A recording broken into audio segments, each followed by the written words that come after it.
2, 3. Vozes do Edges. Edges Voices, Indigenous Knowledges and Research. Hello, and welcome to the podcast Edges Voices, Indigenous Knowledges and Research, a podcast from the European research project EDGES, Entangling Indigenous Knowledges in Universities. I'm José Alberto Catalão, and in this second episode, we have with us Susana Matos Viegas, Kátia Fávila, Rosijane Tucano, and João Pina Cabral, talking about the importance of including indigenous thinking in universities. The interviews were recorded in Portuguese. On 28 May 2024, we went to the ICS, Institute of Social Sciences of the University of Lisbon, to attend part of the first symposium of the EDGES project. In a warm and welcoming atmosphere, we had the opportunity to talk to the event's organizers, Susana Matos Viegas and Kátia Fávila, who explained the objectives of this meeting, as well as their vision of the importance of indigenous knowledge for society. Susana Matos Viegas is a researcher at the ICS, Institute of Social Sciences of the University of Lisbon. She has a PhD in anthropology and a vast academic CV. Her research interests are indigenous ethnology, Amerindian studies, personhood, kinship and gender, lived experience and its historicities. Kátia Fávila is a PhD candidate in anthropology at the ICS, Institute of Social Sciences of the University of Lisbon. She has a degree in anthropology from the University of Brasilia and a master's degree in sustainable development. Ora, então, enquanto organizadoras do evento, qual foi o vosso grande objetivo para estes dias? O grande objetivo foi conseguir trazer o nosso primeiro ponto do projeto, que é sobre a abertura da ideia dos entrelaçamentos do conhecimento indígena nas universidades para várias possibilidades de entrelaçamento. Nós tínhamos um desafio inicial, que era a concepção deste projeto a partir da ideia de interculturalidade, e tínhamos percebido que ela era restrita e que devíamos começar por pensar como é que se faz esta ligação, quais são as múltiplas formas de a poder fazer. E, portanto, essa foi a filosofia principal do simpósio, foi criar um programa que viabilizasse questionar a possibilidade de nós termos uma única maneira de fazer isto e à partida estarmos abertos para ver as múltiplas formas como podíamos fazer. E a segunda questão era que este projeto é um projeto que paga só a circulação de pessoas entre universidades, não paga investigação. Então, estes simpósios são o nosso momento de trabalho. Portanto, a nossa pesquisa é, no fundo, estes momentos de encontro. Então, o segundo objetivo foi viabilizar que o tipo de sessões que nós organizávamos já criavam em si um resultado, que seria uma reflexão já com resultado, e não o esquema de um simpósio como uma apresentação de trabalho, não é? Mas como uma criação de um coletivo de pensamento. Muito bem. E qual está a ser o balanço do simpósio até ao momento, para vocês?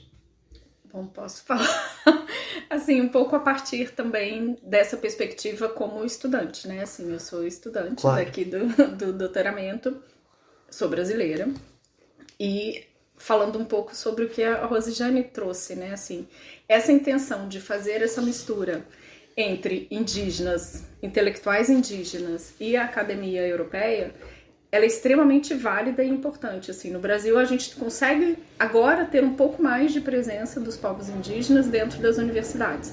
Mas aqui nas universidades europeias, isso ainda é uma grande novidade.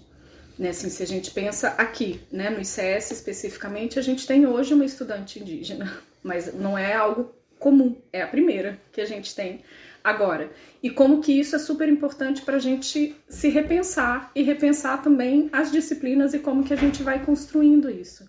Então o simpósio, eu acho que ele tem isso que a Suzana traz, da gente ter esse momento de trabalho, que é um momento de pesquisa, que é esse momento de troca. Então, ouvir essas outras vozes e as perspectivas dessas outras vozes para a gente é super importante. E aí, assim, eu sou estudante brasileira numa universidade europeia e também sou um corpo diferente aqui. Eu sou uma mulher negra brasileira numa universidade portuguesa. Então, é extremamente importante ter essas outras visões e ver isso. Então, até agora, o balanço tem sido extremamente interessante de fazer mesmo essas junções. Assim, nós temos aqui presente no simpósio universidades sul-americanas também, não só, né, os indígenas. Nós temos estudantes e professores e investigadores da Argentina, por exemplo. É extremamente importante poder fazer essa troca com outro país que também estuda essas questões. Então, o balanço, para mim, especificamente, tem sido ótimo. E qual é para vocês, qual é a vossa avaliação da inclusão do pensamento indígena na Universidade Portuguesa? É um desafio, de facto, bastante grande. É assim, há 2 antropólogos em Portugal que trabalham sobre contextos indígenas, eu e um outro colega. E isto já dá uma visão da aridez do assunto.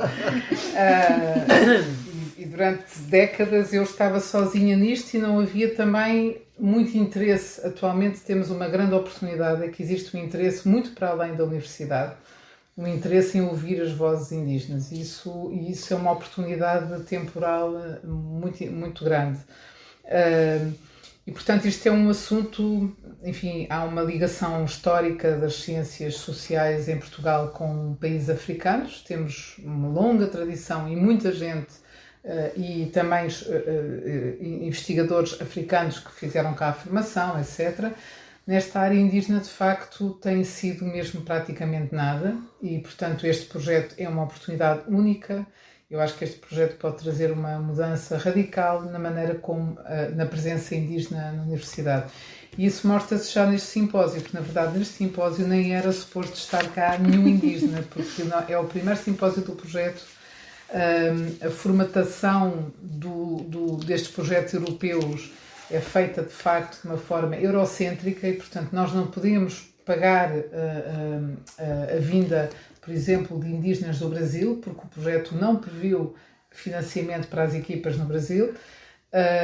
E, portanto, ia ser realmente um simpósio de um início de conversação com colegas, como estava a dizer a Kátia, vindos da Argentina, porque vieram 3 pessoas de lá, mas também porque, então, este primeiro parte do nosso trabalho, que é sobre a discussão das epistemologias dos entrelaçamentos, ele completa-se em 3 eventos. Este é o primeiro, que acontece aqui, mas depois vai acontecer um na Argentina, onde muitos indígenas vão estar presentes, porque exatamente esta ideia é que ao irmos a países da América Latina, iremos ter a possibilidade dessa relação, que aqui é mais difícil, porque implica conseguir trazê-los cá, não é?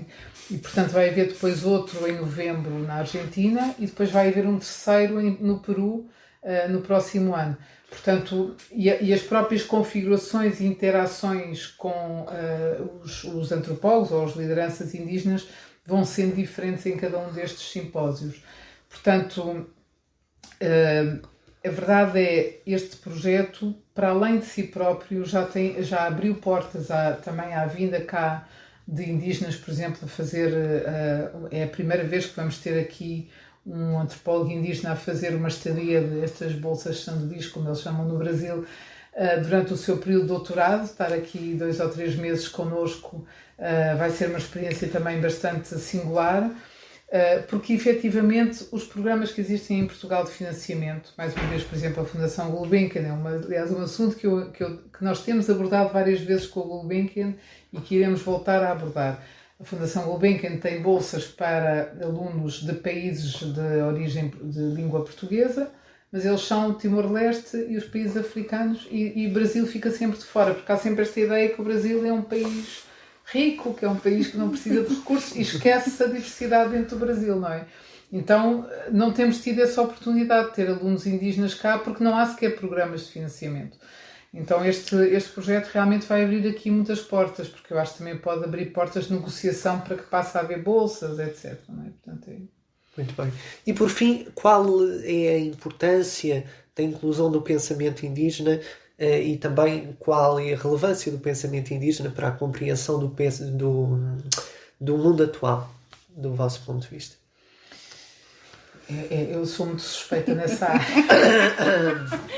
Eu acho que não é só no mundo atual, desde sempre. Acho que lá está, ou seja, para mim, é claro que hoje, como eu estava a dizer há pouco, há uma apetência, as pessoas estão disponíveis para ouvir como não estavam.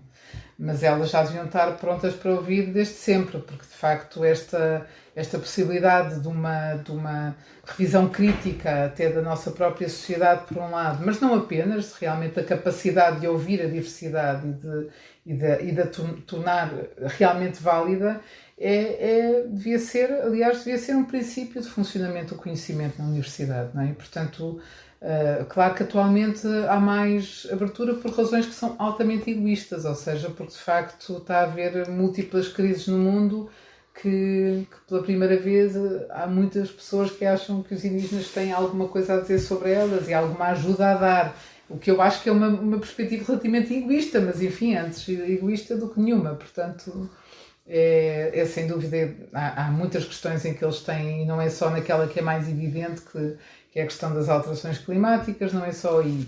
Eu acho que há princípios até de funcionamento da universidade, e é uma das coisas que eu acho que este projeto pode trazer também, é pensar os próprios princípios de funcionamento da universidade e do conhecimento, que são muito hierárquicos na universidade, são muito pouco colaborativos, zero coletivos, extremamente narcísicos. Nós valorizamos uma série de formas de constituição do conhecimento que estão, de facto, numa direção que é uma direção muito da modernidade e que eu acho que devia ser, no mínimo, devia-se conseguir integrar outras, mesmo que não se mude esta, não é? E, portanto, acho que é esse um contributo fundamental que pode ser dado. Muito obrigado. Quer dizer mais alguma coisa? Posso? Uma coisinha só, bem rapidinho, assim, porque a Suzana, na realidade, ela já falou. E assim, acho que nós duas somos bem suspeitas, né, para esse tema. Mas eu vou só falar sobre um ditado africano, na realidade, que diz que as histórias, né, das caçadas, elas são grandiosas porque elas são contadas pelos caçadores. Quando os leões começarem a contar a história das caçadas, talvez mude essa versão da história. Eu acho que é exatamente isso. A gente ter a perspectiva indígena, ter intelectuais indígenas entre a gente, é isso. É a possibilidade da gente mudar a nossa perspectiva. Muito obrigado. Obrigada. We then spoke to Rosijane Tucano, an indigenous woman who is studying for a PhD in anthropology at UFAM, Federal University of Amazonas. She has a degree in Portuguese language from the Amazonas State University and a master's degree in social anthropology from the Federal University of Amazonas. She is also a member of the Network of Indigenous Women of the state of Amazonas Makira Eta and is experienced in scientific communication on various topics: woman, culture, memory, feminine indigenous perspectives on education, anthropology, body, territory, indigenous cosmology, and traditional indigenous health of women. Ora, então, eu perguntava-lhe em primeiro lugar, Rosijane, posso tratá-la por Rosijane? Sim. O que é que a trouxe aqui ao simpósio? Então, eu faço parte do colegiado indígena dentro do programa de pós-graduação em antropologia lá da UFAM. E dentro do programa a gente debate vários temas e dentre eles o tema feminino é um dos que são menos abordados. A priori sempre são pensamentos masculinos, tanto quanto cosmologia, conhecimento indígena voltado a Barcessé, que são conhecimentos tradicionais do meu povo, da minha região, do Alto Rio Negro. E eu senti uma falta muito grande da fala da mulher, sabe? Sempre são homens falando por elas, sempre são eles trazendo as cosmologias delas. E foi um incômodo muito grande para mim.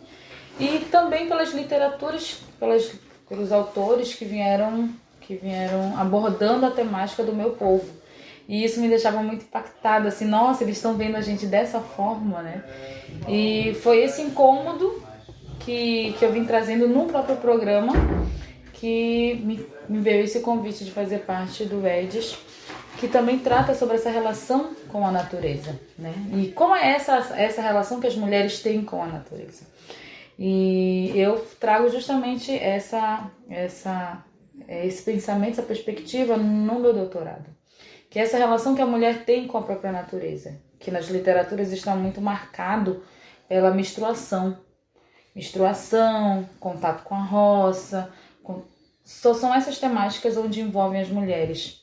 E o que para mim não é só isso, né? Não foi ensinado só isso, né? Nossa relação vem muito antes da nossa menstruação, vem muito antes, vem justamente já no corpo da nossa mãe, que no caso vem já na cosmologia, vem logo no nascer do nosso corpo, né? Mulher, que é a própria geração, que é a própria vida, assim, criação dos povos. E justamente para refletir esse meio que a gente vive, que a gente fica muito mais fechado nessas caixinhas de conhecimento entre natureza, biologia, entre química, entre linguagens. A gente fica tão fechado nessas caixinhas acadêmicas que nos impossibilita criar conexões e laços com outros meios, né? Com outros campos de conhecimento. Muito bem. E qual a importância para si da inclusão do pensamento indígena nas universidades? A universidade, ela limita o ser humano a adquirir mais conhecimento. Para mim, a universidade, ela só deixa você aprender o que ela quer que você aprenda. O conhecimento indígena, não. O conhecimento indígena, a gente não separa o que é biologia, o que é química, o que é só linguagem. Dentro da nossa própria comunidade, a gente já ensina o que é cuidar do meio ambiente, o que é cuidar do seu corpo, o que é cuidar do seu espírito. Que nem disciplinas, elas são determinadas em campos. E que nas universidades, esses campos não se correlacionam. E pra gente, no conhecimento indígena, não. Elas são todas conectadas, como eu disse na minha apresentação de hoje. Elas são todas conectadas. Por que elas são conectadas? O conhecimento tradicional, ele envolve o seu contato não só eu e você, pessoa, mas eu, você e outros seres que estão ao nosso redor, porque isso influencia não somente a mim. O que eu faço, o que muito me impactou nessa minha viagem, foi esse contato com o povo Tingle, do povo da Alaska, que a gente está no sul, no hemisfério sul, na Amazônia, e tudo que está lá, que está sendo feito lá, está afetando eles do outro lado do mundo. Na fala dela, ela trazia as geleiras, a falta de pesca, a não ter mais um território, a não ter o medo de ir caçar, o medo de ir pescar. E é isso que eu trago presente, assim. Se nas universidades eles trouxerem de novo, porque ontem mesmo foi dito que tem muitas literaturas que foram feitas nos nossos povos, que foram captados e foram registrados e foram arquivados. Arquivados por quê? Em vez de pegar esses conhecimentos e voltar para o povo de novo. Uma das maiores questionamentos nas comunidades indígenas é o fato dos pesquisadores irem para as nossas comunidades e nunca darem um retorno do que aconteceu com essas falas. Do que aconteceu com as gravações que fizeram das nossas vozes. Das vozes dos meus pais, dos meus avós, dos meus tataravós. O que aconteceu com essas gravações? O que aconteceu com os registros, com os objetos? E as universidades, elas têm deixado isso fechado. Porque o que eu falava em Helsinki era o que as universidades podem contribuir para nós povos indígenas, não a gente como povos indígenas para as universidades, porque nós contribuímos muito para o conhecimento, desenvolvimento de teses, dissertações, artigos, livros, anuários, simpósios e N eventos que aconteceram com as temáticas indígenas. Mas hoje eu pergunto, o que as universidades podem contribuir para nós indígenas? É justamente fazer essa parceria internacional. E eu falo não devolver, mas dar acesso a estes estudantes, a estas pessoas de comunidades, sobre o que foi feito com os trabalhos de seus povos. Eu acho que essa é a pergunta, não o que a comunidade indígena tem, mas sim o que a universidade tem a nos contribuir agora. Agora a gente precisa de uma voz, a gente precisa trazer presente as nossas vozes, não mais os outros falar por nós, né? Mas a gente mesmo tá ali, dizendo que é essa a nossa cultura. E não generalizar, como foi muitas vezes alguns estudos foram generalizados de certa forma, mas sim dizer quem fala que é Rosijane, nascida em São Gabriel da Cachoeira, na comunidade Maracajá, no Rio Tiqué. É essa a delimitação. Porque em um dia as minhas filhas vão poder saber, essa foi a minha mãe que falou, ou essa foi a minha avó que falou. Muito bem. E qual é o balanço deste simpósio para si? Como é que está a correr até agora? A primeira coisa que quando me falaram que eu vinha para cá, muitos dos meus colegas falavam assim, nossa, Rosijane, tu vai na terra daqueles que vieram na nossa terra. E o que tu vai fazer na terra deles agora, com todas as histórias que foi trago pra gente? A primeira coisa que foi esclarecer que os nossos conhecimentos, eles se conectam de certa forma. Porque muitas pessoas perguntaram assim, Rosijane, como é Portugal? É Brasil. Porque nós temos vários trechos do Brasil com as imagens daqui. E aqui no simpósio, me refletia cada fala das pessoas, assim, o que eles têm por conhecimento indígena? O que eles entendem por pessoas indígenas? E o que é para eles essa representação indígena dentro das universidades? A primeira coisa que eu pensei logo foi, quem são os corpos que estão coordenando esse simpósio? São pessoas indígenas? Ou veio através de um pensamento não indígena para trazer um pensamento indígena? Sobre que ponto de vista sobre isso? E o primeiro impacto que eu tive foi justamente logo porque entrelaçando conhecimentos indígenas. Mas só tem 3 indígenas aqui. Eu, Rosijane Fernandes Moura, povo tucano, Justino, do povo tuiuca, e a Ellen. E cadê outros indígenas?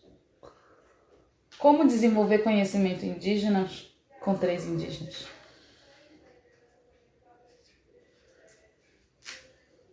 Como fazer um debate sobre conhecimentos indígenas? Porque o que mais me instigou vir e estar aqui era eu chegar com mais parentes indígenas e poder dizer, olha, no meu povo é dessa forma. Como é no seu povo? Vocês têm isso, sabe? O que me instigava bastante era isso. Não que o encontro não esteja sendo bom agora, porque isso também me permitiu trazer novas perspectivas para os outros pesquisadores de diversos campos, como nós temos historiadores da arte, da literatura. Eles já falaram assim, nossa, um outro olhar veio aqui. E eu acho isso importante também, porque às vezes só as vozes escritas nas palavras, eu sempre digo assim, que os livros são igual ao texto de WhatsApp, cada um interpreta do jeito que quer. Pode estar brigando ou não, pode estar ensinando assim. Mas cada um lê do seu jeito, cada um cria a partir do seu conhecimento. E agora, quando você traz um corpo indígena para a universidade, e que não seja só daqui dos outros campos, e ouve ela falar, ouve a tonalidade da voz, ouve a expressão do seu corpo, ouve a expressão da sua face, o olhar olho no olho, e o sentir, o chorar dela, é muito mais do que só você pegar um livro e imaginar na sua cabeça o que estavam querendo dizer. E eu acho muito importante, que eu espero que nesses próximos anos venham não só eu, mas venham mais indígenas para assim desenvolver mais e ter mais olhares, mais perspectivas e mais desemaranhar desses conhecimentos. Obrigado. De nada. Finally, we spoke to João Pina Cabral, retired researcher at the ICS, Institute of Social Sciences of the University of Lisbon. He has a PhD in anthropology from Oxford University and has been a visiting professor at various universities in Brazil, Spain, Mozambique, Macau, and the United States of America. His vast body of work deals in particular with the relationship between symbolic thought and power, the person in kinship from a comparative perspective, and ethnicity in post-colonial contexts. Ora, então o que eu lhe perguntava era, para si, qual é a importância das perspectivas, da inclusão das perspectivas indígenas no meio académico? E eu acho que este tema indígena é um tema muito importante, numa época em que nós estamos a repensar o processo de imperialismo que levou à expansão da Europa e que levou à conquista de terra americana e tantas outras terras. E o processo de repensar esses atos, que foram atos que, se por um lado eram criativos, por outro lado eram profundamente violentos e destrutivos. E ao repensá-los, nós estamos a construir uma nova forma de estar na Terra. E isso envolve chamar a atenção para a relação que as pessoas têm com essa Terra. E que é uma relação originária, porque eu nasci aqui, eu ali, mas eu não sou só eu sou as pessoas que estão comigo. E as pessoas que estão comigo têm uma terra. Portanto, quando eu cheguei ao mundo, já havia uma perspectiva sobre a Terra. E essa perspectiva eu adotei. Eu entrei nela. E ao entrar nela, eu estou radicado numa terra. Ora, os indígenas são esses que, num certo sentido, passam para lá desse fim do mundo que foi o fim da ocupação imperial. E, portanto, é muito importante para nós hoje reatar esse discurso com essas identidades, que são identidades que remetem para lá do processo de ocupação imperial. Muito bem. E considera que os conhecimentos indígenas têm sido bem recebidos nas sociedades atuais, têm sido incluídos ou têm sido excluídos? O que são conhecimentos indígenas? Conhecimentos indígenas, digamos, são construções do mundo. E essas construções do mundo sempre lá estiveram. E parte do processo de ocupação imperial, colonial, a gente chama-lhe, mas imperial é melhor, porque é mais genérico. Parte disso foi apropriarmos-nos disso. E, portanto, muito do que nós hoje sabemos foi o resultado da própria surpresa do colonizador, do imperial, sobre o que estava a dominar. E portanto, sempre foi muito importante e sempre teve um papel muito importante. Se você pensar, um dos grandes pensadores europeus, o Montaigne, que deu origem a muito do que nós nas ciências sociais fazemos hoje, já se confrontava com essa questão de outros conhecimentos, outros mundos. Ele escrevia mesmo sobre os índios americanos. E o próprio pensamento político europeu já integra essa outra possibilidade, esse outro mundo. Se você pensar que o texto do Thomas More sobre a utopia, que foi um dos textos realmente que marca a tradição de pensamento político europeu, esse texto é escrito na base da existência de um outro. Ele diz que falou com um soldado português, um marinheiro português, que ele encontrou, que lhe contou esta história.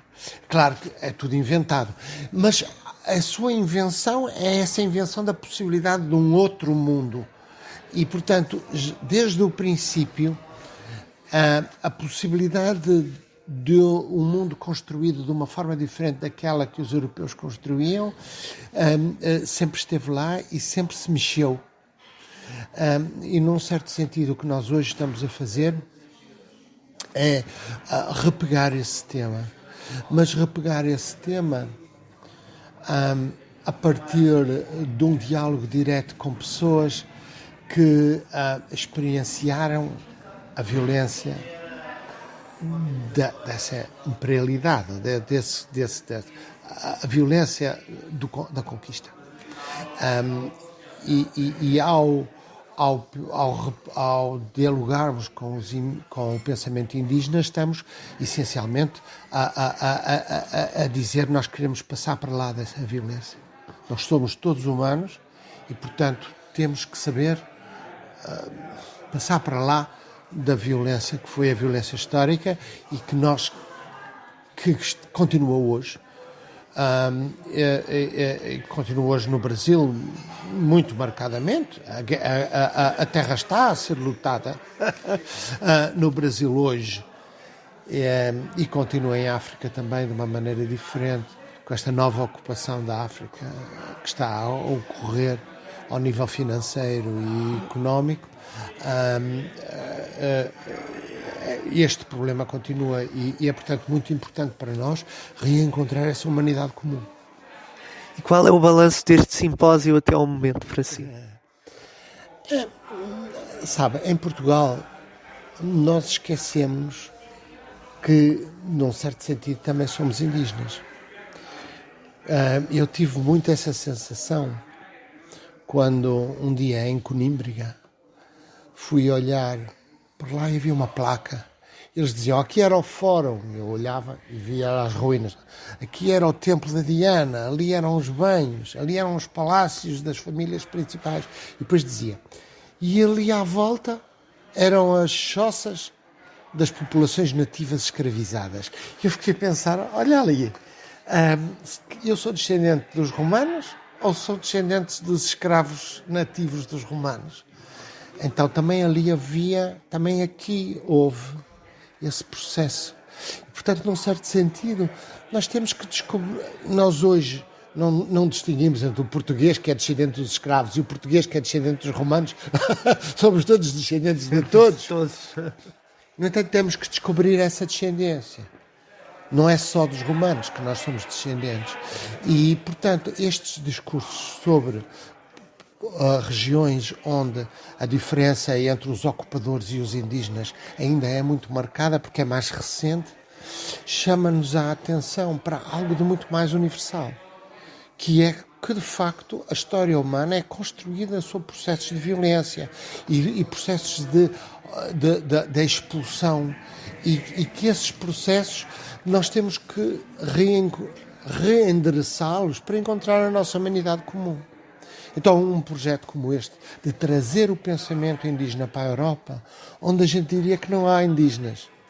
Parece que, quer dizer, há uma população que faz parte do nosso projeto, que é os Sami, mas, em princípio, não há ninguém, por exemplo, na Áustria, que acha que é mais austríaco que os outros, ou em Portugal, somos todos igualmente portugueses, temos todos direitos a esta terra. Mas esquecemos que esses direitos foram ganhos, que foi um processo de conquista de direitos, que houve uma altura em que os nativos em Conímbriga eram escravizados, e que esse processo de ocupação também cá esteve. Portanto, eu acho que o que nós temos a tirar aqui deste nosso projeto tem muito a ver com isso, é trazer esse pensamento e alertar-nos para essa humanidade comum. Muito obrigado. Obrigado, eu. Thank you very much, Susana, Kátia, Rosi, Jeanne and João. This was the second episode of the podcast Edges Voices, Indigenous Knowledges in Research, a podcast from the European research project EDGES, Entangling Indigenous Knowledges in Universities. We hope you enjoyed it. Please leave your comments and follow us. We'll be back soon with new conversations about Indigenous knowledges. See you then. Edges Voices, Indigenous Knowledges and Research.